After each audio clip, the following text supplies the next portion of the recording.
KaraokeBooks. Anne of Green Gables. Lucy Maud Montgomery. Audiobook. Chapter 30. The Queen's class is organized. Marilla laid her knitting on her lap and leaned back in her chair. Her eyes were tired, and she thought vaguely that she must see about having her glasses changed the next time she went to town, for her eyes had grown tired very often of late. It was nearly dark, for the full November twilight had fallen around Green Gables, and the only light in the kitchen came from the dancing red flames in the stove. Anne was curled up Turk fashion on the hearthrug, gazing into that joyous glow where the sunshine of 100 summers was being distilled from the maple cordwood. She had been reading, but her book had slipped to the floor, and now she was dreaming, with a smile on her parted lips. Glittering castles in Spain were shaping themselves out of the mists and rainbows of her lively fancy. Adventures wonderful and enthralling were happening to her in Cloudland. Adventures that always turned out triumphantly and never involved her in scrapes like those of actual life. Marilla looked at her with a tenderness that would never have been suffered to reveal itself in any clearer light than that soft mingling of fire, shine, and shadow. The lesson of a love that should display itself easily in spoken word and open look was one Marilla could never learn. But she had learned to love this slim, gray-eyed girl with an affection all the deeper and stronger from its very undemonstrativeness. Her love made her afraid of being unduly indulgent, indeed. She had an uneasy feeling that it was rather sinful to set one's heart so intensely on any human creature as she had set hers on Anne, and perhaps she performed a sort of unconscious penance for this by being stricter and more critical than if the girl had been less dear to her. Certainly Anne herself had no idea how Marilla loved her. She sometimes thought wistfully that Marilla was very hard to please and distinctly lacking in sympathy and understanding. But she always checked the thought reproachfully, remembering what she owed to Marilla. "Anne," said Marilla abruptly, "Miss Stacy was here this afternoon when you were out with Diana." Anne came back from her other world with a start and a sigh. "Was she? Oh, I'm so sorry I wasn't in. Why didn't you call me, Marilla? Diana and I were only over in the haunted wood. It's lovely in the woods now. All the little wood things, the ferns and the satin leaves and the crackerberries, have gone to sleep, just as if somebody had tucked them away until spring under a blanket of leaves. I think it was a little gray fairy with a rainbow scarf that came tiptoeing along the last moonlight night and did it. Diana wouldn't say much about that, though. Diana has never forgotten the scolding her mother gave her about imagining ghosts into the haunted wood. It had a very bad effect on Diana's imagination. It blighted it. Mrs. Lynde says Myrtle Bell is a blighted being. I asked Ruby Gillis why Myrtle was blighted, and Ruby said she guessed it was because her young man had gone back on her. Ruby Gillis thinks of nothing but young men, and the older she gets the worse she is. Young men are all very well in their place, but it doesn't do to drag them into everything, does it? Diana and I are thinking seriously of promising each other that we will never marry but be nice old maids and live together forever. Diana hasn't quite made up her mind though, because she thinks perhaps it would be nobler to marry some wild, dashing, wicked young man and reform him. Diana and I talk a great deal about serious subjects now, you know. We feel that we are so much older than we used to be that it isn't becoming to talk of childish matters. It's such a solemn thing to be almost 14, Marilla. Miss Stacy took all us girls who are in our teens down to the brook last Wednesday, and talked to us about it.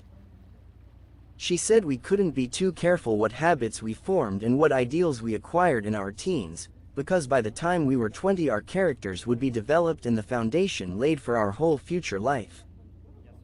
And she said if the foundation was shaky we could never build anything really worthwhile on it. Diana and I talked the matter over coming home from school. We felt extremely solemn, Marilla. And we decided that we would try to be very careful indeed and form respectable habits and learn all we could and be as sensible as possible, so that by the time we were 20 our characters would be properly developed. It's perfectly appalling to think of being 20, Marilla. It sounds so fearfully old and grown up. But why was Miss Stacy here this afternoon? That is what I want to tell you, Anne, if you'll ever give me a chance to get a word in edgewise. She was talking about you. About me? Anne looked rather scared. Then she flushed and exclaimed, "Oh, I know what she was saying. I meant to tell you, Marilla, honestly I did, but I forgot. Miss Stacy caught me reading Ben-Hur in school yesterday afternoon when I should have been studying my Canadian history. Jane Andrews lent it to me. I was reading it at dinner hour, and I had just got to the chariot race when school went in.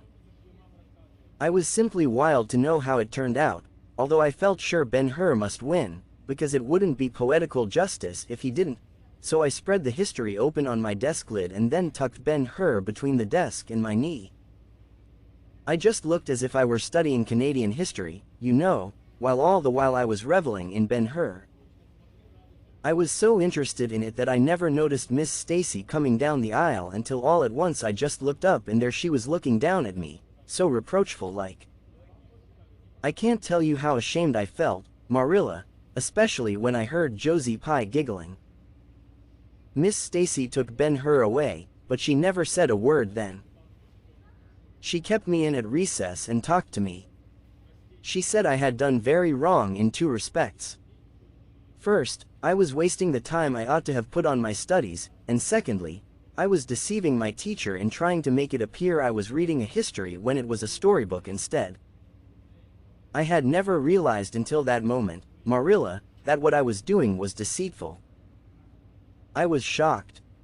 I cried bitterly, and asked Miss Stacy to forgive me and I'd never do such a thing again, and I offered to do penance by never so much as looking at Ben-Hur for a whole week, not even to see how the chariot race turned out. But Miss Stacy said she wouldn't require that, and she forgave me freely. So I think it wasn't very kind of her to come up here to you about it after all. Miss Stacy never mentioned such a thing to me, Anne, and it's only your guilty conscience that's the matter with you. You have no business to be taking storybooks to school. You read too many novels anyhow. When I was a girl I wasn't so much as allowed to look at a novel. Oh, how can you call Ben-Hur a novel when it's really such a religious book, protested Anne. Of course it's a little too exciting to be proper reading for Sunday, and I only read it on weekdays. And I never read any book now unless either Miss Stacy or Mrs. Allen thinks it is a proper book for a girl 13 3/4 to read. Miss Stacy made me promise that. She found me reading a book one day called The Lurid Mystery of the Haunted Hall. It was one Ruby Gillis had lent me, and, oh, Marilla, it was so fascinating and creepy. It just curdled the blood in my veins. But Miss Stacy said it was a very silly, unwholesome book, and she asked me not to read any more of it or any like it. I didn't mind promising not to read any more like it, but it was agonizing to give back that book without knowing how it turned out. But my love for Miss Stacy stood the test and I did. It's really wonderful, Marilla, what you can do when you're truly anxious to please a certain person. Well, I guess I'll light the lamp and get to work, said Marilla. I see plainly that you don't want to hear what Miss Stacy had to say. You're more interested in the sound of your own tongue than in anything else. Oh, indeed, Marilla, I do want to hear it, cried Anne contritely. I won't say another word, not one. I know I talk too much, but I am really trying to overcome it, and although I say far too much, yet if you only knew how many things I want to say and don't, you'd give me some credit for it. Please tell me, Marilla. Well, Miss Stacy wants to organize a class among her advanced students who mean to study for the entrance examination into Queen's. She intends to give them extra lessons for an hour after school. And she came to ask Matthew and me if we would like to have you join it. What do you think about it yourself, Anne? Would you like to go to Queen's and pass for a teacher? Oh, Marilla, Anne straightened to her knees and clasped her hands. It's been the dream of my life, that is, for the last 6 months, ever since Ruby and Jane began to talk of studying for the entrance. But I didn't say anything about it, because I supposed it would be perfectly useless. I'd love to be a teacher. But won't it be dreadfully expensive? Mr. Andrews says it cost him $150 to put Prissy through, and Prissy wasn't a dunce in geometry. I guess you needn't worry about that part of it. When Matthew and I took you to bring up, we resolved we would do the best we could for you and give you a good education. I believe in a girl being fitted to earn her own living whether she ever has to or not. You'll always have a home at Green Gables as long as Matthew and I are here, but nobody knows what is going to happen in this uncertain world, and it's just as well to be prepared. So you can join the Queen's class if you like, Anne. Oh, Marilla, thank you. Anne flung her arms about Marilla's waist and looked up earnestly into her face. I'm extremely grateful to you and Matthew. And I'll study as hard as I can and do my very best to be a credit to you. I warn you not to expect much in geometry, but I think I can hold my own in anything else if I work hard. I dare say you'll get along well enough. Miss Stacy says you are bright and diligent. Not for worlds would Marilla have told Anne just what Miss Stacy had said about her. That would have been to pamper vanity. You needn't rush to any extreme of killing yourself over your books. There is no hurry. You won't be ready to try the entrance for a year and a half yet. But it's well to begin in time and be thoroughly grounded, Miss Stacy says. I shall take more interest than ever in my studies now, said Anne blissfully, because I have a purpose in life. Mr. Allen says everybody should have a purpose in life and pursue it faithfully. Only he says we must first make sure that it is a worthy purpose. I would call it a worthy purpose to want to be a teacher like Miss Stacy, wouldn't you, Marilla? I think it's a very noble profession. The Queen's class was organized in due time. Gilbert Blythe, Anne Shirley, Ruby Gillis, Jane Andrews, Josie Pye, Charlie Sloane, and Moody Spurgeon McPherson joined it. Diana Barry did not, as her parents did not intend to send her to Queen's. This seemed nothing short of a calamity to Anne. Never, since the night on which Minnie May had had the croup, had she and Diana been separated in anything. On the evening when the Queen's class first remained in school for the extra lessons and Anne saw Diana go slowly out with the others, to walk home alone through the birch path in Violet Vale, it was all the former could do to keep her seat and refrain from rushing impulsively after her chum. A lump came into her throat, and she hastily retired behind the pages of her uplifted Latin grammar to hide the tears in her eyes. Not for worlds would Anne have had Gilbert Blythe or Josie Pye see those tears. But, oh, Marilla, I really felt that I had tasted the bitterness of death, as Mr. Allen said in his sermon last Sunday, when I saw Diana go out alone, she said mournfully that night. I thought how splendid it would have been if Diana had only been going to study for the entrance, too. But we can't have things perfect in this imperfect world, as Mrs. Lynde says. Mrs. Lynde isn't exactly a comforting person sometimes, but there's no doubt she says a great many very true things. And I think the Queen's class is going to be extremely interesting. Jane and Ruby are just going to study to be teachers. That is the height of their ambition. Ruby says she will only teach for 2 years after she gets through, and then she intends to be married. Jane says she will devote her whole life to teaching, and never marry, because you are paid a salary for teaching, but a husband won't pay you anything, and growls if you ask for a share in the egg and butter money. I expect Jane speaks from mournful experience, for Mrs. Lynde says that her father is a perfect old crank, and meaner than second skimmings. Josie Pye says she is just going to college for education's sake, because she won't have to earn her own living. She says of course it is different with orphans who are living on charity. They have to hustle. Moody Spurgeon is going to be a minister. Mrs. Lynde says he couldn't be anything else with a name like that to live up to. I hope it isn't wicked of me, Marilla, but really the thought of Moody Spurgeon being a minister makes me laugh. He's such a funny-looking boy with that big fat face, and his little blue eyes, and his ears sticking out like flaps. But perhaps he will be more intellectual-looking when he grows up. Charlie Sloane says he's going to go into politics and be a member of Parliament, but Mrs. Lynde says he'll never succeed at that, because the Sloanes are all honest people, and it's only rascals that get on in politics nowadays. What is Gilbert Blythe going to be? Queried Marilla, seeing that Anne was opening her Caesar. I don't happen to know what Gilbert Blythe's ambition in life is, if he has any, said Anne scornfully. There was open rivalry between Gilbert and Anne now.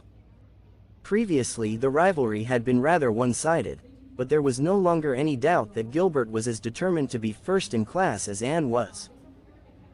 He was a foeman worthy of her steel. The other members of the class tacitly acknowledged their superiority, and never dreamed of trying to compete with them. Since the day by the pond when she had refused to listen to his plea for forgiveness, Gilbert, save for the aforesaid determined rivalry, had evinced no recognition whatever of the existence of Anne Shirley.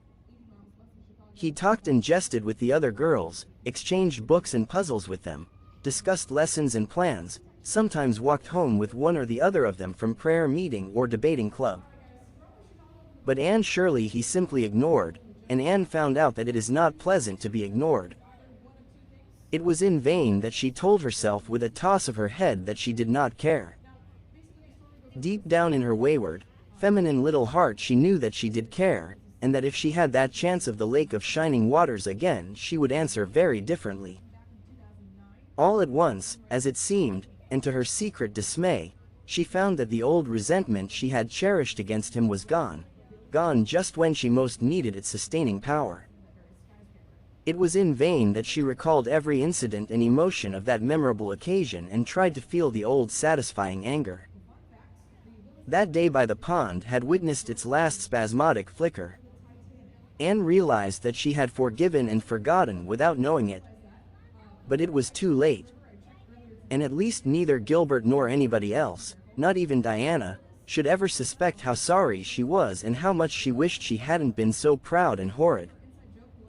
She determined to shroud her feelings in deepest oblivion, and it may be stated here and now that she did it so successfully that Gilbert, who possibly was not quite so indifferent as he seemed, could not console himself with any belief that Anne felt his retaliatory scorn. The only poor comfort he had was that she snubbed Charlie Sloane, unmercifully, continually, and undeservedly. Otherwise the winter passed away in a round of pleasant duties and studies. For Anne the days slipped by like golden beads on the necklace of the year. She was happy, eager, interested. There were lessons to be learned and honor to be won, delightful books to read, new pieces to be practiced for the Sunday school choir, pleasant Saturday afternoons at the manse with Mrs. Allen. And then, almost before Anne realized it, spring had come again to Green Gables and all the world was abloom once more. Studies palled just a wee bit then. The Queen's class, left behind in school while the others scattered to green lanes and leafy woodcuts and meadow byways, looked wistfully out of the windows and discovered that Latin verbs and French exercises had somehow lost the tang and zest they had possessed in the crisp winter months. Even Anne and Gilbert lagged and grew indifferent. Teacher and taught were alike glad when the term was ended and the glad vacation days stretched rosily before them. "But you've done good work this past year," Miss Stacy told them on the last evening, "and you deserve a good, jolly vacation. Have the best time you can in the out-of-door world and lay in a good stock of health and vitality and ambition to carry you through next year. It will be the tug of war, you know, the last year before the entrance." "Are you going to be back next year, Miss Stacy?" asked Josie Pye. Josie Pye never scrupled to ask questions. In this instance the rest of the class felt grateful to her. None of them would have dared to ask it of Miss Stacy, but all wanted to for there had been alarming rumors running at large through the school for some time that Miss Stacy was not coming back the next year. That she had been offered a position in the grade school of her own home district and meant to accept. The Queen's class listened in breathless suspense for her answer. "Yes, I think I will," said Miss Stacy. "I thought of taking another school, but I have decided to come back to Avonlea. To tell the truth, I've grown so interested in my pupils here that I found I couldn't leave them. So I'll stay and see you through." "Hurrah," said Moody Spurgeon. Moody Spurgeon had never been so carried away by his feelings before, and he blushed uncomfortably every time he thought about it for a week. "Oh, I'm so glad," said Anne, with shining eyes. "Dear Stacy, it would be perfectly dreadful if you didn't come back. I don't believe I could have the heart to go on with my studies at all if another teacher came here." When Anne got home that night, she stacked all her textbooks away in an old trunk in the attic, locked it, and threw the key into the blanket box. "I'm not even going to look at a school book in vacation," she told Marilla. "I've studied as hard all the term as I possibly could, and I've pored over that geometry until I know every proposition in the first book off by heart, even when the letters are changed. I just feel tired of everything sensible, and I'm going to let my imagination run riot for the summer." "Oh, you needn't be alarmed, Marilla. I'll only let it run riot within reasonable limits. But I want to have a real good jolly time this summer, for maybe it's the last summer I'll be a little girl.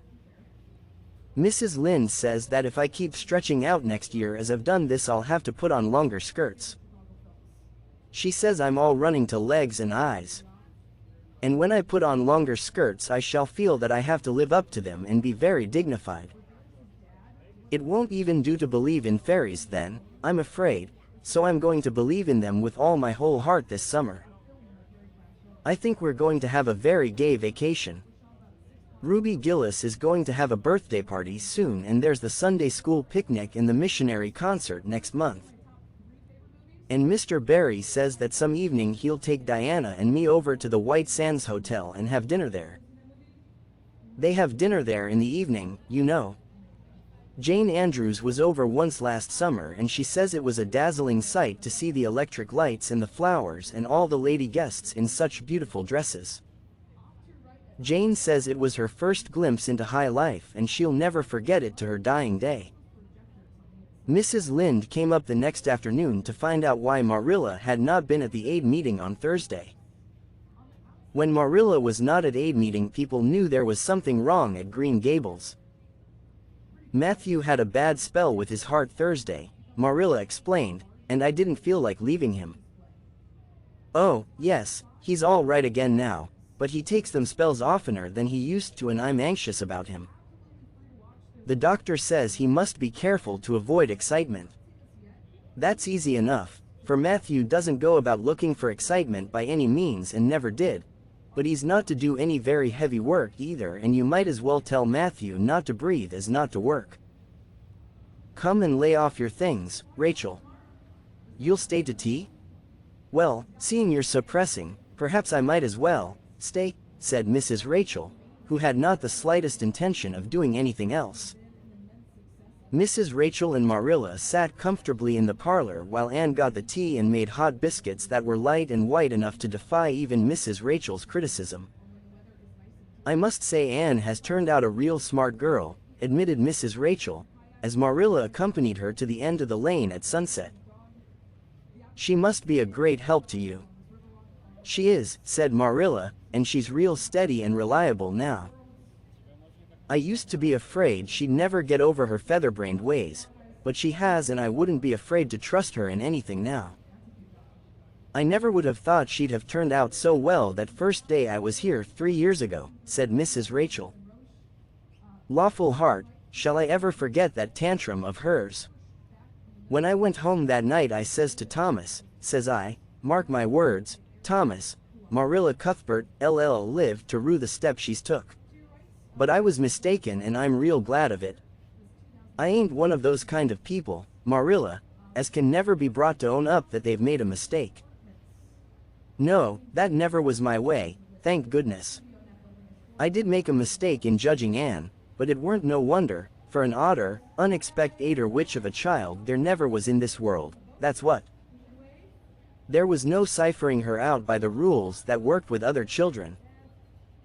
It's nothing short of wonderful how she's improved these 3 years, but especially in looks.